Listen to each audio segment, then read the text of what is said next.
Hello అండి, welcome to law excellence IAS academy. మన భారత అంతరిక్ష పరిశోధనా సంస్థ అయినటువంటి ఇస్రో ఆదిత్య L1 ఇవాళ చివరి ఆర్బిట్లోకి ప్రవేశపెట్టబోతోంది, హాలో ఆర్బిట్లోకి. ఈ నేపథ్యంలో అసలు ఆదిత్య L1 ప్రయోగాన్ని ఇస్రో ఎందుకు చేపట్టింది, అసలు సూర్యుడి గురించి మనం ఎందుకు తెలుసుకోవాలి, ఆదిత్య L1 ప్రయోగానికి సంబంధించి ముందు సూర్యుడికి సంబంధించి మనం ఏమైనా ప్రయోగాలు చేశామా, వేరే అంతరిక్ష సంస్థలు ఏవైనా ప్రయోగాలు చేశాయా, ఇప్పుడు ఆదిత్య L1 అంటున్నాం, L1 లేదా లాగ్రాంజ్ పాయింట్ అనేసి. ఎందుకని ఈ L1లోకే మనం ప్రవేశపెట్టాలనుకుంటున్నాము, ఈ L1 యొక్క ప్రాముఖ్యత ఏంటి, ఈ ఆదిత్య L1 ప్రయోగం యొక్క ఆబ్జెక్టివ్స్ ఏంటి, ఇందులో మనం ప్రయోగించినటువంటి పేలోడ్స్ ఏంటి, అవి చేసేటటువంటి పనులేంటి, దీని గురించి ప్రిలిమ్స్లోను మెయిన్స్లోను క్వశ్చన్స్ ఎలా అడగచ్చు, ఇవన్నీ కూడా మనం ఈ వీడియోలో చూద్దాం. చూడండి, ఏ కంటెక్స్ట్లో మనం దీని గురించి చదువుకుంటున్నామంటే, ఇస్రో ఈ యొక్క ఆదిత్య L1ని PSLV C57 అన్నటువంటి లాంచ్ వెహికల్ ద్వారా ప్రయోగించింది, అవునా. అయితే రీసెంట్గా PSLV C58ని కూడా ఇస్రో లాంచ్ చేయటం జరిగింది. PSLV C58 దేనికోసం PSLV C58ని లాంచ్ చేసింది అంటే ఎక్స్పోసాట్ అంటే ఏంటి, ఎక్స్రే పొలారిమీటర్ శాటిలైట్ అని కూడా పిలుస్తూ ఉంటాము. ఈ ఎక్స్పోసాట్ని బ్లాక్ హోల్స్ గురించి అధ్యయనం చేయటం కోసం ఇస్రో ప్రయోగించడం జరిగింది. అయితే ఈ యొక్క PSLV C57 ద్వారా మన భారత అంతరిక్ష సంస్థ అన్నటువంటిది ఈ ఆదిత్య L1ని ప్రయోగించింది. ఎప్పుడు, లాస్ట్ ఇయర్ సెప్టెంబర్లో ప్రయోగించింది అనమాట ఆదిత్య L1 మిషన్ని. ఇది మన భారతదేశానికి సంబంధించి ఫస్ట్ స్పేస్ బేస్డ్ అబ్జర్వేటరీ, సూర్యుడికి సంబంధించి. ఇక్కడ రెండు క్వశ్చన్స్ అడగచ్చండి. అది ఏంటంటే, మనకి first space based Indian observatory ఇదేనా అని అడిగినప్పుడు కాదు, మనకి already first Indian space based అబ్జర్వేటరీని ఆస్ట్రోసాట్ని మనం ఫస్ట్ స్పేస్ బేస్డ్ ఇండియన్ అబ్జర్వేటరీగా చెప్తాము. కానీ ఇది సూర్యుడికి సంబంధించి, సూర్యుడి మీదకి మనం ప్రయోగించినటువంటి first space based Indian observatory అన్నమాట. కాబట్టి ఇలా రెండు రకాలుగా క్వశ్చన్స్ వచ్చినప్పుడు మనం కన్ఫ్యూజ్ అవ్వకూడదు. అయితే ఇక్కడ చూడండి, ఆదిత్య L1 అంటున్నాం. అయితే ఇక్కడ L1 అన్నటువంటిది లాగ్రాంజ్ పాయింట్ అంటే ఏంటి అన్నటువంటి చూద్దాం. అయితే ఇప్పుడు L1కి సంబంధించి వేరే దేశాల అంతరిక్ష సంస్థలు ఇక్కడ L1 దగ్గర ఇంకా ఏవైనా ప్రయోగాలు చేశాయా అంటే, అవును, నాసాకి సంబంధించి 3 ఆల్రెడీ L1లో ఉన్నాయి. అందులో ఒకటి విండ్ అనేసి 1994లో నాసా అన్నటువంటిది ప్రయోగించింది. అలాగే ఏస్ అంటాం అంటే ఏంటి, అడ్వాన్స్డ్ కంపోజిషన్ ఎక్స్ప్లోరర్ అనేసి. అలాగే డీప్ స్పేస్ క్లైమేట్ అబ్జర్వేటరీ లేదా డిస్కవర్ అనేసి ఈ మూడింటిని కూడా నాసా ప్రయోగించింది. అది కాకుండా 4వది ఏంటి అంటే సాహో కాదు, సోహో. ఇది ఏంటి, సోలార్ అండ్ హీలియోస్ఫెరిక్ అబ్జర్వేటరీ అంటాము. దీనిని యూరోపియన్ స్పేస్ ఏజెన్సీ అలాగే నాసా ఇవి రెండు కలిసి దీనిని ప్రయోగించాయి. ఇప్పుడు L1 పాయింట్లో ఉన్నటువంటి ఏకైక ఉపగ్రహం ఇదే అన్నమాట. దాంతోపాటు ఇప్పుడు మన ఆదిత్య L1 కూడా దీన్ని చేరుకోబోతోంది. మరి ఈ ప్రయోగాలన్నీ దేనికోసం చేశారు అంటే, సూర్యుడి మీద పరిశోధనల కోసం. మనం చూస్తే ఈ సూర్యుడు చుట్టూనే గ్రహాలన్నీ కూడా తిరుగుతూ ఉంటాయి, అవునా. మనం గమనించాలి, మెర్కురీ, వీనస్, ఎర్త్, మార్స్, దీని తర్వాత ఆస్ట్రాయిడ్ బెల్ట్ అన్నటువంటిది ఉంటుంది. దాని తర్వాత మళ్ళీ జూపిటర్, సాటర్న్, యురేనస్, నెప్ట్యూన్, ఇంతకుముందు ప్లూటోని కూడా మనము గ్రహంగా కన్సిడర్ చేశాము, కానీ 2006లో దీన్ని తీసేయటం జరిగింది. దీని తర్వాత మనకి కైపర్ బెల్ట్ అన్నటువంటిది ఉంటుందన్నమాట. అయితే ఈ 4ంటిని కూడా మనం ఏమని పిలుస్తాము, టెరెస్ట్రియల్ ప్లానెట్స్ అనేసి పిలుస్తాం. పిలుస్తూ ఉంటాము. తర్వాత ఆస్ట్రాయిడ్ బెల్ట్ తర్వాత ఉండేటటువంటి ఈ 4 ప్లానెట్స్ ఏవైతే ఉన్నాయో వీటిని మనం జోవియన్ ప్లానెట్స్ అనేసి పిలుస్తూ ఉంటాము, అవునా, జోవియన్ ప్లానెట్స్ అనేసి. అయితే ఆల్రెడీ మన భారతదేశం ఇదిగో ఇక్కడ ఉన్నటువంటి మార్స్ మీదికి మంగళ్యాన్ లేదా మార్స్ ఆర్బిటార్ మిషన్ అనేసి ప్రయోగం చేసింది కూడా. అయితే ఇప్పుడు సూర్యుడి మీదికి ఈ ప్రయోగాన్ని చేసింది. అయితే ఇక్కడ గమనించాలి, సూర్యుడికి మరియు భూమికి మధ్య ఎంత దూరం అయితే ఉందో అందులో ఆదిత్య L1 కేవలం 1% దూరం మాత్రమే ప్రయాణిస్తోంది. ఇది గమనించాలి. 1.5 లక్షల కిలోమీటర్లు అంటే కేవలం 1% మాత్రం సమానం. ఇక్కడ చూడండి, అసలు సూర్యుడి గురించి మనం ఎందుకు తెలుసుకోవాలి అన్నప్పుడు, సూర్యుడి యొక్క ఫీచర్స్ మనకి తెలియాలి.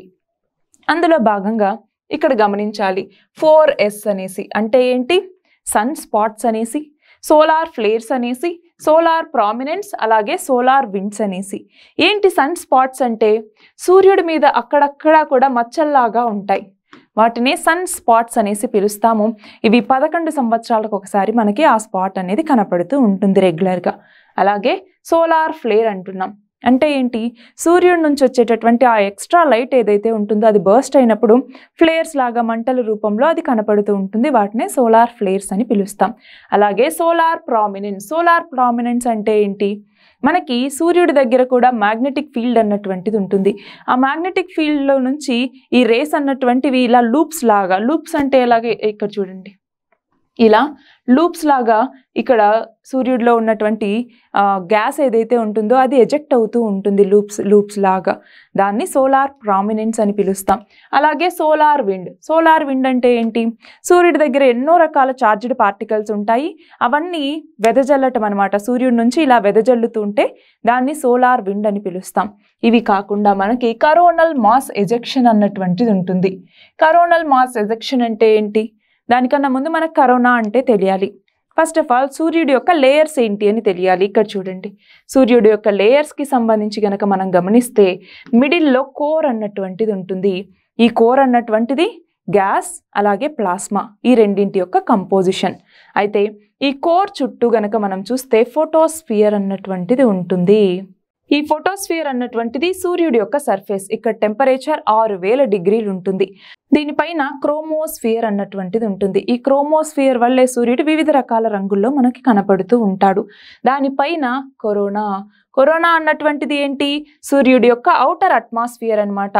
మనము సోలార్ ఎక్లిప్స్ ఉన్నప్పుడు సూర్యుడి చుట్టూ కనపడుతూ ఉంటుందా ఒక వైట్ షేప్లో, ఒక సర్కిల్ లాగా, దాన్ని కరోనా అనేసి పిలుస్తూ ఉంటాం. అలా ఈ కరోనా నుంచి మాస్ ఎజెక్షన్స్ అనేవి జరుగుతాయి. ఏంటి కరోనల్ మాస్ ఎజెక్షన్స్ అంటే? సూర్యుడి యొక్క మ్యాగ్నెటిక్ ఫీల్డ్ అనేటటువంటిది బర్స్ట్ అవుతుంది. సూర్యుడి యొక్క మ్యాగ్నెటిక్ ఫీల్డ్ ఏదైతే ఉంటుందో అది అప్పుడప్పుడు బర్స్ట్ అవుతుంది. దాంతోపాటు సూర్యుడి యొక్క ప్లాస్మా అన్నటువంటిది కూడా బర్స్ట్ అవుతుంది. అది తరంగాల రూపంలో భూమి వైపుకి వస్తుంది. మన గ్రావిటేషనల్ ఫోర్స్ ఏదైతే ఉంటుందో భూమికి, దాన్ని కూడా దాటుకొని రావటం వల్ల మన వెదర్ సిస్టంలో కూడా చాలా చేంజెస్ అనేవి వస్తాయి. దాన్నే మనం కరోనల్ మాస్ ఎజెక్షన్స్ అనేసి పిలుస్తూ ఉంటాం. చూడండి, ఇక్కడ 4 features: sun spots, solar flares, solar wind, అలాగే సోలార్ ప్రామినెన్సెస్. ఇవి మనకి తెలియాలి. నెక్స్ట్ చూడండి, ఆదిత్య L1 మిషన్, ఇండియా యొక్క ఫస్ట్ సోలార్ మిషన్. ఇందాక చెప్పుకున్నట్టుగా ఫస్ట్ స్పేస్ బేస్డ్ అబ్జర్వేటరీ ఏది అంటే ఆస్ట్రోసాట్. కానీ సూర్యుడి మీదకి మనం ప్రయోగించిన ఫస్ట్ స్పేస్ బేస్డ్ అబ్జర్వేటరీ అంటే ఆదిత్య L1 అన్నటువంటిది. ఇక్కడ చూడండి, లాగ్రాంజ్ పాయింట్స్ అంటే ఏంటి? లాగ్రాంజ్ పాయింట్స్ అంటే ఏవైనా ఒక 2 ఆబ్జెక్ట్స్ మధ్య గ్రావిటేషనల్ ఫోర్స్ ఏదైతే ఉంటుందో అది న్యూట్రల్ అవుతుంది ఒక పాయింట్ దగ్గర.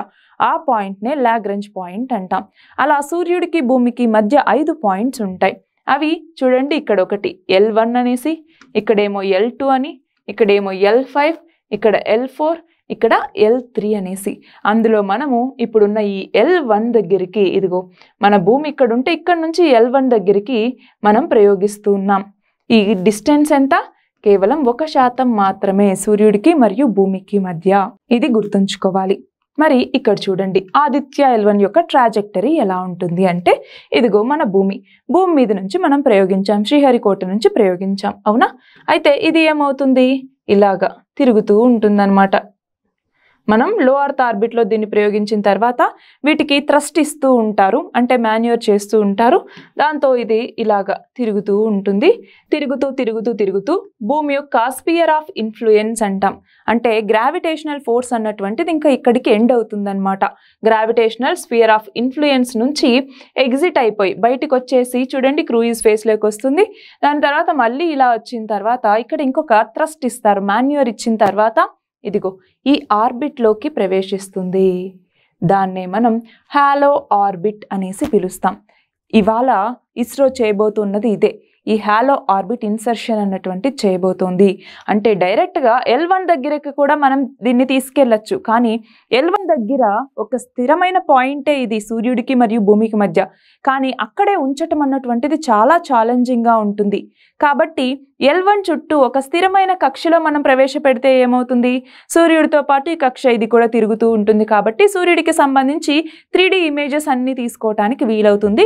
అందుకే ఈ హాలో ఆర్బిట్లో ఇప్పుడు ఇస్రో అన్నటువంటిది ఆదిత్య L1ని ఇన్సర్ట్ చేయబోతోంది. ఇది హాలో ఆర్బిట్ అంటే ఏంటి అనేసి. హాలో ఆర్బిట్ దగ్గర కూడా ఏంటి అంటే ఇది ఒక 3 డైమెన్షనల్ ఆర్బిట్ అనమాట. ఇందులో మన ఆదిత్య L1 అన్నటువంటిది తిరుగుతూ సూర్యుడిని పిక్చర్స్ తీయటం కానీ, కరోనల్ మాస్ ఎజెక్షన్స్ ఎలా జరుగుతాయి, క్రోమోస్ఫియర్ ఎలా ఉంది, ఇవన్నీ కూడా అబ్జర్వ్ చేయడానికి ఇది ఉపయోగపడుతుంది. మరి ఈ ఆదిత్య L1 మిషన్ యొక్క ఆబ్జెక్టివ్స్ ఏంటి, ఎందుకోసం మనం దీన్ని ప్రయోగించాము అన్నప్పుడు చూడండి, కరోనల్ హీటింగ్ అనేటటువంటిది ఎలా జరుగుతుంది, అలాగే సోలార్ విండ్కి సంబంధించి కూడా ఎలా ఉంటుంది, సోలార్ విండ్స్ అనేవి ఎప్పుడెప్పుడు వస్తూ ఉన్నాయి, వాటి యాక్సలరేషన్ అనేది ఎలా జరుగుతుంది, ఇవన్నీ తెలుసుకోవటానికి, అలాగే కరోనల్ మాస్ ఎజెక్షన్ ఇప్పుడు చెప్పుకున్నాం కదా, CME కరోనల్ మాస్ ఎజెక్షన్ అనేసి, అది ఎలా జరుగుతుంది, సోలార్ ఫ్లేర్స్ అంటున్నాం, అంటే సూర్యుడి నుంచి వచ్చేటటువంటి ఆ మంటలు అనేవి ఎలా ఉంటాయి, నియర్ ఎర్త్ స్పేస్ వెదర్ మీద వీటి యొక్క ఇంపాక్ట్ అనేటటువంటిది ఎలా ఉంటుంది, వీటన్నింటి గురించి తెలుసుకోవటానికి ఇది ఉపయోగపడుతుంది. అలాగే సోలార్ అట్మాస్ఫియర్ అన్నటువంటిది ఎలా చేంజ్ అవుతుంది, వాటి యొక్క డైనమిక్స్ గురించి తెలుసుకోవటానికి ఇది ఉపయోగపడుతుంది. అలాగే సోలార్ విండ్ డిస్ట్రిబ్యూషన్ అన్నటువంటిది ఎలా ఉంది మన సోలార్ సిస్టంలో, అలాగే టెంపరేచర్ అనైసోట్రోఫీ అంటే టెంపరేచర్ ఒక చోటేమో సూర్యుడి మీద చాలా తక్కువ ఉంటుంది, ఒక చోటేమో చాలా ఎక్కువ ఉంటుంది, ఇలా సూర్యుడి మీద ఇన్ని చేంజెస్ ఉండటానికి గల కారణం ఏంటి, ఇవన్నీ తెలుసుకోవటానికి ఈ ఆదిత్య L1 మిషన్ అన్నటువంటిది ఉద్దేశించబడింది. మరి దీంతో పాటు మనం పంపించినటువంటి పేలోడ్స్ ఏంటి అనేసి మనం చూస్తే, ఇదిగో మనకి ఆదిత్య L1 మిషన్ అన్నటువంటిది ఇదిగో ఇలా ఉంటుందన్నమాట. ఇక్కడ వచ్చేసరికి సోలార్ ప్యానెల్స్ అన్నటువంటి ఉంటాయి, ఇందులోకి వచ్చేసరికి ఇన్సిట్యూ పేలోడ్స్ అనేసి, అలాగే సూర్యుడిని డైరెక్ట్గా మానిటర్ చేయడానికి కొన్ని పేలోడ్స్, ఫర్ ఎగ్జాంపుల్ సూట్ అన్నటువంటిది, అంటే సోలార్ అల్ట్రావైలెట్ ఇమేజింగ్ టెలిస్కోప్ అనేసి పిలుస్తాం, అలాగే VELC అనేసి, ఇలా వివిధ రకాలుగా మొత్తం 7 పేలోడ్స్ ని మనం దీని ద్వారా పంపించటం జరిగింది. ఈ 7 పేలోడ్స్ ఏంటి, ఇక్కడ చూడండి, రిమోట్ సెన్సింగ్ పేలోడ్స్ అనేసి, ఇన్సిట్యూ పేలోడ్స్ అనేసి 2 రకాలుగా కేటగరైజ్ చేస్తున్నాం. అందులో ఒకటి రిమోట్ సెన్సింగ్ పేలోడ్స్, ఇందులో భాగంగా 4 పేలోడ్స్ ని మనం పంపించటం జరిగింది. అలాగే ఇన్సిట్యూ పేలోడ్స్ కిందేమో 3 పేలోడ్స్ ని మనము పంపించాము. మరి ఈ రిమోట్ సెన్సింగ్ పేలోడ్స్ కింద ఏమేం పంపించామంటే, ఒకటి VELC అంటే విజిబుల్ ఎమిషన్ లైట్ కొరోనాగ్రాఫ్ అని పిలుస్తాం, ఇది కరోనాని ఇమేజెస్ తీస్తుందన్నమాట. రెండవది suit, solar ultraviolet imaging telescope అంటాం. రీసెంట్గా ఇది సూర్యుడికి సంబంధించి వివిధ రకాల పిక్చర్స్ ని పంపించింది, అల్ట్రావైలెట్ రేస్ ని ఉపయోగించి ఇది పిక్చర్స్ తీస్తుందన్నమాట. అలాగే మూడవది సోలెక్స్ అంటే ఏంటి, సోలార్ ఎనర్జీ ఎక్స్రే స్పెక్ట్రోమీటర్ అనేసి పిలుస్తూ ఉంటాం. ఇది ఏంటి అంటే చూడండి, సూర్యుడిని ఒక స్టార్ లాగా అబ్జర్వ్ చేస్తూ ఉంటుందన్నమాట ఎక్స్రేస్ ని ఉపయోగించి. నాలుగవది high energy L1 orbiting X-ray spectrometer అన్నటువంటిది, ఇది ఏం చేస్తుంది, ఇది కూడా సూర్యుడిని ఒక స్టార్ లాగా అబ్జర్వ్ చేస్తూ ఉంటుందన్నమాట, ఇది హార్డ్ ఎక్స్రే స్పెక్ట్రోమీటర్. అలాగే ఇన్సిట్యూ పేలోడ్స్ అంటున్నాం, ఇందులో భాగంగా ఒకటి ఆస్పెక్ట్స్ అన్నటువంటిది Aditya solar wind particle experiment అంటాము. దీని ద్వారా ఏం చేస్తుంది, సోలార్ విండ్ అనేటటువంటిది ఎలా ఉంది, సోలార్ పార్టికల్స్ ఎలా ఉన్నాయి, వీటిని అనలైజ్ చేయటం, అలాగే హెవీ అయాన్స్ ఏవైతే వివిధ డైరెక్షన్స్లో వెళ్తున్నాయో అవి ఏ డైరెక్షన్లో వెళ్తున్నాయి, ఎలా వెళ్తోంది విండ్ అన్నటువంటిది, వీటి గురించి ఎక్స్పెరిమెంట్ చేస్తుంది. రెండవది పాప అంటే plasma analyser package for Aditya అంటాము. ఈ పాప అన్నటువంటిది ఏం చేస్తుంది, సేమ్ ఇది కూడా సోలార్ విండ్ అలాగే పార్టికల్ అనలైజ్ అనేటటువంటిది చేస్తుంది. మూడవది advanced tri axial high resolution digital magnetometers అన్నటువంటిది. మరి ఇదేం చేస్తుంది, సూర్యుడి మీద మ్యాగ్నెటిక్ ఫీల్డ్ అన్నటువంటిది ఎలా పనిచేస్తుంది అన్నటువంటిది దాని గురించి తెలుసుకునేటటువంటిదే ఈ యొక్క advanced triaxial high resolution digital magnetometer అన్నటువంటిది. ఇలాగ మొత్తం ఆదిత్య L1లో 7 పేలోడ్లని మనం ప్రయోగించటం జరిగింది. ఇది ఆదిత్య L1కి సంబంధించి. మరి రీసెంట్గా సోలార్ అల్ట్రావైలెట్ ఇమేజింగ్ టెలిస్కోప్ లేదా సూట్ అన్నటువంటిది ఇదిగో సూర్యుడికి సంబంధించి ఇలా వివిధ రకాల పిక్చర్స్ని తీసి పంపించింది. ఇందులో భాగంగా ఇక్కడ ఈ ప్లేస్లో ఏమో చూడండి, సూర్యుడు చాలా క్వైట్గా ఉన్నాడు, ఇక్కడికి వచ్చేసరికి చూడండి సన్ స్పాట్స్ అనేవి ఇక్కడ ఉన్నాయి. సో ఇలాగా వివిధ కేటగిరీలుగా ఇన్ని పిక్చర్స్ని సూట్ అన్నటువంటి పేలోడ్ మనకి పంపించింది. ఇది ఆదిత్య L1కి సంబంధించి. దీనికి సంబంధించి ఒకసారి ప్రిలిమ్స్ క్వశ్చన్ అలాగే మెయిన్స్ క్వశ్చన్ ఇవ్వటం జరిగింది, ఒక్కసారి ప్రాక్టీస్ చేయండి. సో ఇవాళ మనం ఏం చదువుకున్నాము, ఇస్రో భారత అంతరిక్ష పరిశోధనా సంస్థ అన్నటువంటిది ఆదిత్య L1ని చివరి ఆర్బిట్లో హాలో ఆర్బిట్లో ఇన్సర్ట్ చేయబోతోంది.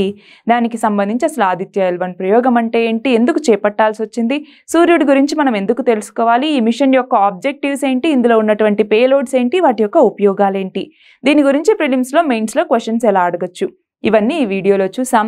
All the very best and thank you very much.